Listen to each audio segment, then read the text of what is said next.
Dumper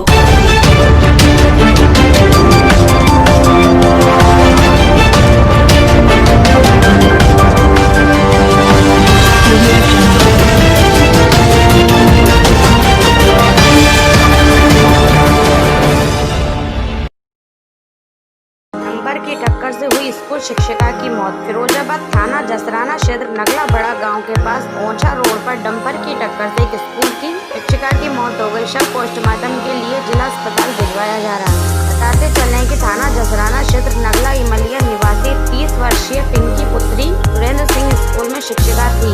आज थाना जसराना क्षेत्र बड़ा गाँव के पास ओछा रोड पर उसे डंपर ने टक्कर मार दी, जिससे उसकी मौके पर ही मौत हो गई। फिलहाल शव को पोस्टमार्टम के लिए जिला अस्पताल भेजा जा रहा है। वहीं इस संबंध में थाना प्रभारी जसराना के सीओजी पर उनसे संपर्क किया गया तो बताया कि वे क्राइम मीटिंग को निकल आए थे। संज्ञान में आया है बड़ा गांव के पास वहां हुए सड़क हादसे में एक महिला की मौत हो गई। शव को पोस्टमार्टम के लिए जिला अस्पताल भिजवाया जा रहा है। इंडिया लाइव 24 न्यूज फिरोजाबाद से राजू कुशवाहा की रिपोर्ट। क्या घटना हुई है?